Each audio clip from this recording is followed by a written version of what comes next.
Good morning, folks. This is Lindell from Fistful of Java. Out here this early morning lake, watch the sun come up. Back in the background, forgot to do something a little different today. Today we'll be talking about home studio setups. Not from the perspective of making recommendations, because there's way too many products out there that I have not used. And as I looked up recently, there's a lot of stuff I've never even heard of. So I can't really recommend based on things I've never seen.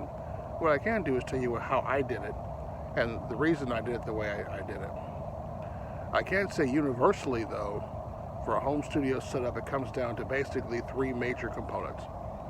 First is the computer or laptop that you're using. Second, your DAW or digital audio workstation, the software that you're running. And third is the interface that connects any analog devices or even instruments to the computer itself to record. So those are the three major pieces. A lot of the new stuff seems to be favoring more toward mobile devices, so smaller interfaces and whatnot. Of course, if you have a laptop, the computer is as mobile as you want to be. I used to use desktops because at the time when I first started doing this, the laptops were not strong enough to handle the kind of load that I was going to put on them. The machines were loaded full of RAM, 64-bit operating systems, especially have a lot of I/O going in and out, which I did. And especially if you're running,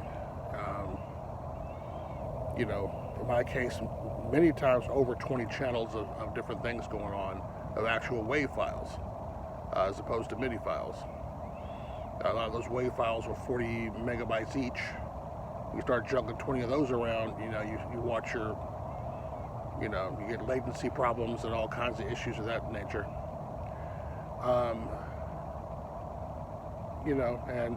That stuff begins to stack up the more stuff you start adding to it. There are a lot of other products you can add besides those three, depending on the focus of your studio and what's more important to you. There's a lot of extra audio products you can add, devices for your instruments, such as guitar or bass, which is my thing.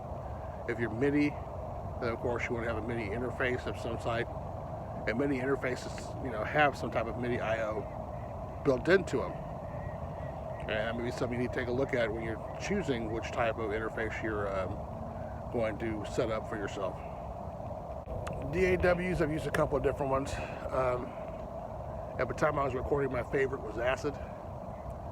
Acid is primarily a loop-based software. You take little snippets of sound and be able to loop them to play them over and over again, which is essential for natural sounding drums. I had real drum kit samples that I could loop, add fills, and make it sound, flush it out to make it sound more like a actual natural drummer versus the drum machine, more syncopated, mechanical EDM kind of thing, because that's not really what I was into.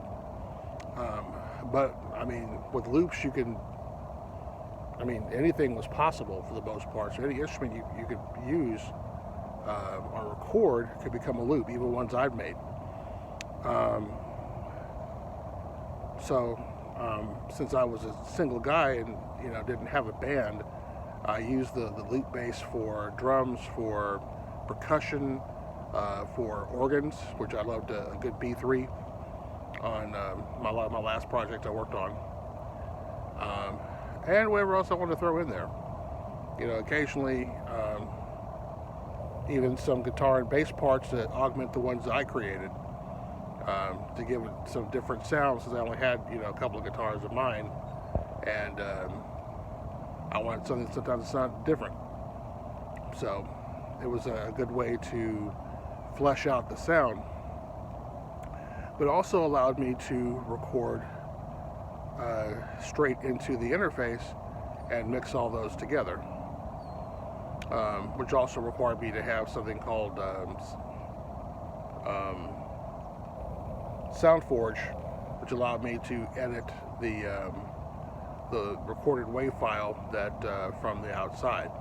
So whenever I fresh guitar or live bass or whatever. Then sometimes I have to clean up the noise. Sometimes I have to remove pop and hiss, excuse me. And sometimes the volume level was not quite what I needed to be. I need to boost the volume without destroying the sound wave. Then I can do that with SoundForge. Add effects, whatever, and still keep the original file. I had lots of plugins, and that also, you'll spend quite a bit of money on plugins once you start getting into it and finding some favorites. You'll find plugins for vocals, for instruments, for effects. There's a lot of really good ones out there for vocals, to add depth and texture, and in some cases correct what nature didn't give you naturally. You can actually go in there and fix that. A lot of people argue that that's not music if you fix the voice. Okay, whatever. Fix the voice if it don't sound right. Lastly, let's talk about the interface. Now, I am a big fan of M-Audio. And the reason being is when I was starting to record, which is almost 20 years ago now, actually more than 20 years ago, latency in the equipment was a big issue. For those who don't know what latency is, it's the gap between when you actually, from the time you do something to the time it actually responds to the computer. It has to go through a device and through wires into the computer, and sometimes there can be a gap, which when you're hearing it back throws you off when you're starting to play with that, because it might be as much, sometimes a second and a half, and it throws you off, and then you're not playing with the music. You're trying to anticipate the music, which that's a mess. So M-Audio was one of the first ones I used that didn't present that problem. That was reliable. I've had other interfaces before that worked for a while and then they quit working. But they were consistent across many different products they used that they put out there.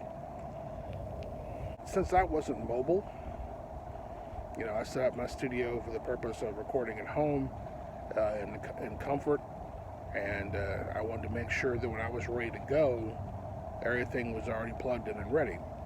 So I preferred a larger interface, one I could keep things plugged into all the time, versus a small, more mobile interface. So many of mine had at least 8 ports, so that I had one dedicated for guitar, one dedicated for vocals, one for bass, and then whatever else I may want to plug in there. They had outs for speakers. They stayed plugged in all the time.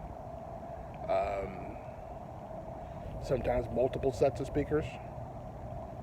If I had any type of external recording devices I use, for anything from CDs, cassettes, all that kind of stuff that we no longer use, they also stay plugged in all the time. So more of a traditional type of studio setup, but in a smaller scale. And again, it was meant for convenience purposes. I just don't want to have to go and try to find stuff and where I put this cord and where's this thing at. It's already plugged in, it's already ready to go. All I gotta do is grab the cord, plug in, and then start recording. If I have an idea or whatever else, it's already ready for me. And so that's how I set my studio up, so that for maximum convenience. So that's why I bought a larger interface. The last one I bought was about $300. It's one they don't make anymore. And on interfaces, one thing that was a big problem that I didn't really care for, it's more of a trend now, is small knobs. Hate small knobs. I have giant, massive hands. Things that are this small to turn and try to adjust just drive me crazy. So I need something with either no knobs and use a software to make the adjustment, or I need some medium to big honking knobs on there that are easy to turn and manipulate to be able to do what I need to do. The small knobs too, it's hard to get the exact thing you want. A lot of them, and they bend real easy, they break off real easy. No bueno. So, that was something that I looked for, and M Audio, a lot of times didn't have a lot of knobs on there. It was just interface, and you controlled a lot of what you did inside the software at that time. Now, today, like everybody else, they got little bitty knobs on there too, so if I were to buy a new interface today, I'd have to do a lot of shopping to find one that actually works well for me and what I'm trying to do, but for the most part, I'm not a fan of small, tiny knobs on there. But that gives you a good overview of what I did to begin with. I had a lot of extra stuff on there. We'll get into all those different pieces, but as far as the core pieces, I had a gaming desktop. I had Acid as the primary software, and then an M Audio interface. Mostly because of the drivers. The drivers just did a really good job of keeping everything in sync. So I'm going to get out of here now. It's supposed to rain this morning. I can feel the air already changing. It's cooler than it was 10 minutes ago. So I'm going to go back and head in the house. Hope you guys have a good day and a better weekend. And until next time.